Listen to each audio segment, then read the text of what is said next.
Chapter 197, Mantra Axis. Scripture. Inside a dimly lit hall, there were countless dark azure chains littered all over the ground, giving off a dark azure gleam under the light of the eerie green flames. Seated on a black chair at the center of the hall, the zombie-like man was leaned forward slightly, and his face just happened to have been obscured by the shadows cast by the green flames, making it impossible to see his expression. Right at this moment, the thick and heavy stone doors of the hall began to open inward from the outside amid a burst of dull rumbling, and the thunderous sound of churning sand flooded into the hall. Standing at the entrance of the hall was a tall and imposing figure that was close to 10 feet in height. The man had a square face with yellow skin, and there was an antiquated copper headguard on his head. He was wearing a dark yellow robe that resembled a cloak, and it was covered in yellow sand that seemed to have come straight from the sandstorm that was raging outside.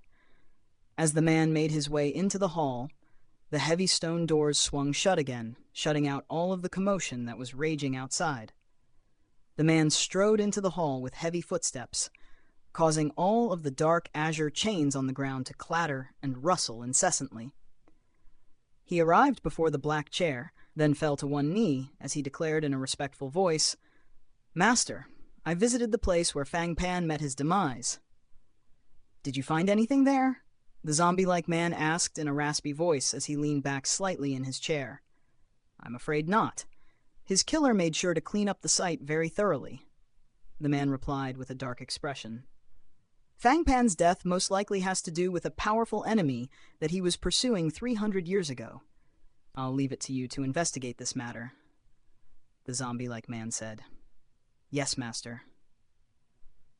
That night, the courtyard on the summit of the Crimson Dawn Peak was brightly lit, and thanks to the efforts of Meng Yunggui and the others, the entire place was inhabitable again. At this moment, Han Li was in a secret chamber deep in the cave abode. He had already put on his Blaze Dragon Dao Intersect Elder Robe and was seated on a futon with his legs crossed. Next to him was a palm-sized round metal plate, which contained the first level of the Formless True Axis arts. After some time, Han Li's eyes abruptly sprang open, and he made a grabbing motion to draw the Spirit Note badge into his grasp before pressing it against his own glabella. The round metal badge flashed momentarily, and a passage of dense golden text instantly appeared in his mind. The passage of golden text was split up into roughly 2 parts, the first of which was an introduction of sorts, while the second part was the actual first level of the Formless True Axis scripture. According to the introduction, the Formless True Axis scripture was split up into a total of 3 levels, and full mastery of the cultivation art could allow one to attain an ability called the Mantra Treasured Axis.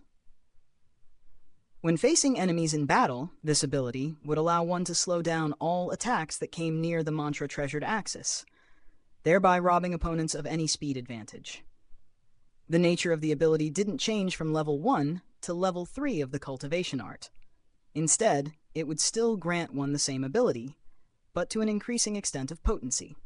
Apparently, mastery of the first level of the cultivation art could allow one to unleash a mantra-treasured axis that roughly halved the opponent's speed.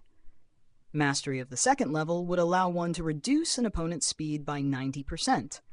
And as for mastery of the third level, the effect wasn't outlined, but it presumably would have made the ability even more astonishingly potent. This was already an extremely stunning revelation to Han Li. Even just slowing down an opponent's attacks by half was already an incredibly potent ability in battle, let alone slowing down enemy attacks by 90%. If he had already mastered his ability during his battle against Fang Pan, then he wouldn't have struggled anywhere near as much as he did. He suppressed his excitement as he turned his attention to the second part of the passage. But his brows were soon tightly furrowed with befuddlement. Having already mastered the Golden Seal text long ago, he was able to read the passage of text just fine. But when strung together, the words were completely incomprehensible to him. For some reason, the usage of phrases and method of language formulation employed in the text was massively different from that of those pages of the Golden Jade Tome that Han Li had obtained, thereby making it extremely difficult to understand. 1.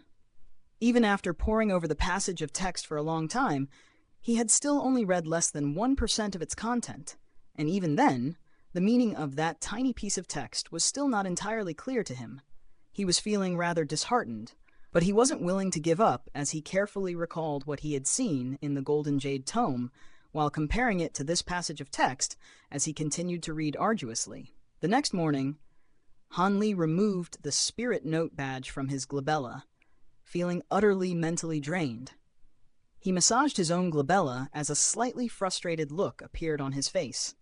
The cultivation art was far more profound than he had anticipated, and even after an entire night, he was still yet to even understand all of its content. He felt as if he had grasped onto something, but at the same time, he felt as if he understood nothing.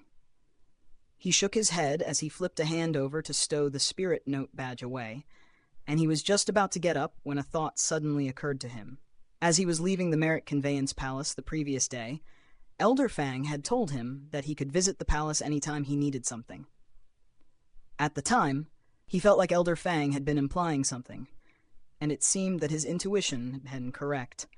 A wry smile appeared on Han Li's face as he stood up and exited his secret chamber, then flew out of his cave abode as a streak of azure light. The light of the rising sun was shining down upon the Imperial Dragon Peak, basking the entire mountain and the Merit Conveyance Palace in a warm, golden glow. Han Li descended out of the heavens onto the white jade plaza in front of the Merit Conveyance Palace in his elder robes, and his entire body was giving off a golden sheen under the radiance of the sun, giving him an ethereal appearance. After landing on the plaza, he immediately made his way into the palace without pause. Just like the day before, the palace was quite empty, and Fang Zhuan was still seated behind the table, poring over the same ancient azure-covered text. The only slight difference was that there was a purple clay teacup, which was filled with green tea that was releasing a faint aroma across the entire palace. Upon spotting Han Li making his way into the palace, Fang Zhuan set down the book in his hand, then took a small sip of tea as he smiled and said, "Welcome back, Elder Li. I presume you already know why I'm back, right, Elder Fang?" Han Li asked as he cupped his fist in a salute toward Fang Zhuan. To tell you the truth, everyone who's previously exchanged for the formless True Axis scripture has come back to the Merit Conveyance Palace within 7 days. You're among one of the fastest to come back, Fang Zhuan replied in a casual voice. Why is that? Han Li asked. The content of the formless True Axis scripture is extremely difficult to understand. Without the accompanying annotation scripture, it's virtually impossible to even comprehend the scripture, let alone cultivate it. All of the people I mentioned have either come back to switch to other cultivation arts, or have returned for the annotation scripture, Fang Zhuan explained. Han Li was a little speechless upon hearing this. Why didn't you inform me of this yesterday, Elder Fang? In the past, I informed everyone of this, but my words mostly fell upon deaf ears, and a lot of people regarded me as just a Grand Ascension cultivator who was speaking out of turn. So I eventually stopped. Once they discover the problem on their own, they'll naturally come back to me, and I'll no longer have to convince them of the validity of my claims. Fang Zhuan explained with a smile. A wry smile appeared on Han Li's face upon hearing this, and he replied, I suppose that does make sense. How many merit points are required to exchange for this annotation scripture, and is it actually useful? It costs exactly 10 merit points. The annotation scripture is a collection of all of the insights derived by those who have attempted to cultivate the scripture in the past, so the content varies in quality and consistency. As for exactly how useful it is, that's not known to me, Fang Zhuan replied. All right, I'll take it, Han Li said as he handed his elder badge over to Fang Zhuan. After securing the copy of the annotation scripture, Han Li chatted with Fang Zhuan for a while longer before returning to the Crimson Dawn Peak. Upon his return, he wasted no time. Entering his secret chamber right away, he studied the annotation scripture for half a day, and only after seeing the annotations made by many past cultivators of the formless True Axis scripture did he finally develop an understanding of what the cultivation art was about. As it turned out, the original name of the formless True Axis scripture was the mantra axis scripture, and the content of the original cultivation art was even more difficult to understand. The barrier to entry was extremely high, and just the hurdle of manifesting the mantra treasured axis was enough to keep out 90% of cultivators. Among the remaining 10%, even those who were fortunate enough to manifest mantra treasured axes were only able to cultivate this scripture to the second level at the very most, but at that level it was impossible to master the laws of time through the cultivation art. At the very least, no one from the Blaze Dragon Dao was known to have cultivated the scripture to the third level. Among the many cultivators who had previously encountered bottlenecks in the cultivation art, some had inadvertently discovered a shortcut that allowed one to avoid the hurdle of having to manifest a mantra treasured axis. Those people used materials that contained the power of laws to craft a mantra treasured axis, then engraved some special runes that they had derived onto the treasure, thereby allowing them to unleash all types of unforeseen abilities through it.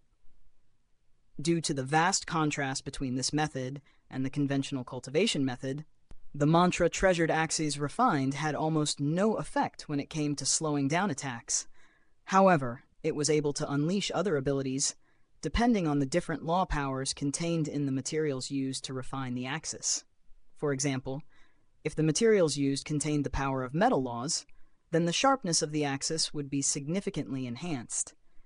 If the materials used contained the power of speed laws, then the speed of the attacks unleashed by the axis would be greatly elevated.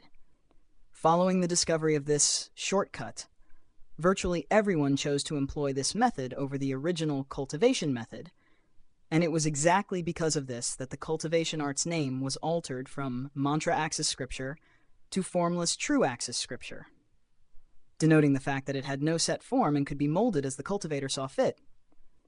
Hanli fell into deep thought upon hearing this, and only after a long while did he continue to slowly read through the text while consulting the annotations. 1. For more information on the Golden Jade Tome, please refer to RMJI Chapter 1166, Golden Jade Tome.